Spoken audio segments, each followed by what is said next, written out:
स्वागत करती हूँ। आइए नजर डालते हैं कुछ खास खबरों पर। भारतीय किसान यूनियन के नेता गुरसाम सिंह चंडूनी का बड़ा बयान। इस बार दशहरे पर किसान रावण की जगह प्रधानमंत्री नरेंद्र मोदी का जलाएंगे पुतला। साथ ही उन्होंने कहा कि प्रधानमंत्री ने पूरा देश बेच दिया है, किसानों को भूखमरी के कगार पर लाकर खड़ा कर दिया है। जब किसान और सरकार दोनों ही न माने तो अब होगी लड़ाई। किसान नेता चांडूनी ने अंबाला में होने जा रही 29 तारीख को महापंचायत का न्योता देने अंबाला के कई गांवों का दौरा किया और महापंचायत में आने का न्योता दिया।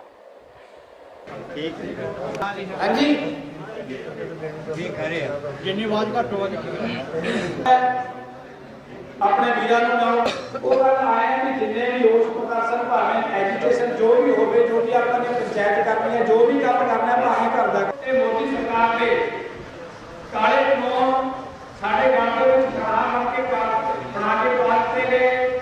ਇਸ ਦੇ ਨਾਲ ਜਦੋਂ ਜਾਇ ਕਰਨੀ ਹੋਈ ਭਾਰਤੀ ਕਿਸਾਨ ਯੂਨੀਅਨ ਅੱਜ ਸਾਡੇ ਕੋਲ ਪਹੁੰਚੀ ਹੈ।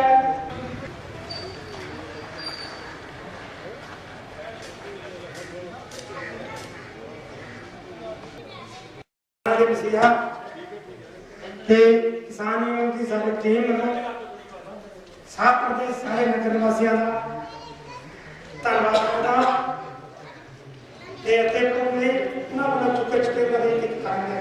शुक्रिया।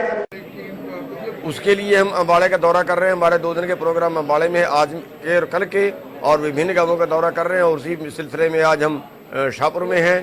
तो जो यहाँ का युवा है उसमें खास तौर पे जो देखने को मिल रहा है, अम्बाड़े का युवा बड़ा जो उसमें है, युवा जो है वो आगे निकल रहा है। और जब युवा किसी आंदोलन में आगे निकलता है तो वो सरकार के लिए खतरे की घंटी होती है और बड़ा आंदोलन 29 को हो सकता है। दशहरे पे, इस बार के दशहरे पे हमने फैसला लिया है कि इस बार रावण की जगह मोदी के पुतले जलाएंगे, क्योंकि मोदी जो है हमारे नाम का तो रावण अब मोदी ही हो गया है। रावण से ज्यादा गुनाह कर रहा है, देश को बेच रहा है, भारत माता को लहू लुहान कर रहा है। इसने कंपनियां बेच दी, इसने बैंक बेच दिए, हवाई अड्डे बेच दिए, ट्रेनें बेच दी, सड़कें बेच दी। और किसानों को मारने के लिए अब जो ये कानून बनाए हैं, इससे देश में भूखमरी बरतेगी, लाखों लोग भूखमरी से मरेंगे। इसलिए हमने फैसला लिया है कि अब का जो रावण है वो मोदी है और मोदी का पुतला जलाएंगे ईद दशहरे के ऊपर। और 5 तारीख को पूरे देश के अंदर राष्ट्रीय राजमार्ग जाम करेंगे। जो 3 नए कानून इन्होंने बनाए हैं, पूरे राष्ट्र विरोधी कानून है, उसके विरोध में हमारा आंदोलन चल रहा है, कई महीने से चल रहा है। और उस आंदोलन के चलते हमने फैसला लिया है कि जहां भी बीजेपी के नेता आएंगे हम उनको काले झंडे दिखाएंगे। और उसी दौरान नारायणगढ़ में जो नैब सैनी है, MP है, वो जुलूस निकाल रहा था और हमारे लोगों ने काले झंडे दिखाए। और वहाँ पे एक मरीज जो पहले से हार्ट अटैक का पेशेंट है, कई साल से उसकी दवाई चल रही है, कई बार उसको अटैक आ चुका है। और नैब सैनी ने अपने ट्रैक्टर पे बड़ा डीजे लगाया हुआ है, वो डीजे भी हार्ट पे असर करता है, उसको हार्ट फेल वहाँ पे हो गया। और उसका हमारे जो पदाधिकारी हैं उनके ऊपर पर्चा दर्ज करवा दिया 302 का। और जो MP है वो बड़ा निर्लज होके बयान दे रहा है कि किसानों ने उसको पीटा, उसको किसान यूनियन के गुंडों ने उसको पीटा, डंडे मारे, ट्रैक्टर से नीचे फेंक दिया, जबकि वीडियो आ रही है कि उसमें ऐसा कुछ भी नहीं हुआ। और एक बात मैं आपकी जानकारी के लिए और बता दूं, उन्होंने उस केस में 6 लोग गिरफ्तार किए, वो उन 6 में 5 लोग बीजेपी और JJP के कार्यकर्ता हैं, जो किसान जिन्होंने उनको वोट डाले, लेकिन अब किसान के दर्द में वो किसान आंदोलन में शामिल हैं। उनकी पार्टी के लोग छोड़ के आ रहे हैं, तो हम उनके धन्यवादी भी हैं।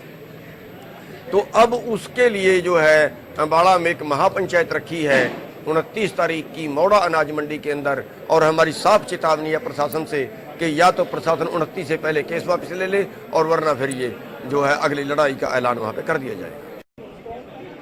हम पंजाब का स्वागत करना चाहेंगे, पंजाब के माननीय मुख्यमंत्री का, कि उन्होंने दम दिखाया और उन्होंने इनके विरुद्ध जो है वो बिल पास किए। और हम बाकी देश की सरकारें जो गैर भाजपा सरकारें हैं उनसे भी ये बेनती करना चाहेंगे, ये उम्मीद रखेंगे उनसे भी कि जितने भी प्रदेशों के अंदर गैर भाजपा सरकारें हैं वो सारी भी ऐसे ही प्रस्ताव पास करें, तो ये बीजेपी के को एक बड़ा तमाचा होगा और वो एक दबाव बनेगा बीजेपी को एक दबाव बनेगा अपने ये कानून रद्द करने के लिए। लड़ाई जब दोनों ना माने तो लड़ाई, और वो होगी, उसमें हमारा साफ तौर पे है कि हम लड़ेंगे, आखिरी सांस तक लड़ेंगे। जब या सरकार गोली मार दे हमारी बात मान ले, आखिरी सांस तक ये लड़ाई जारी रहेगी।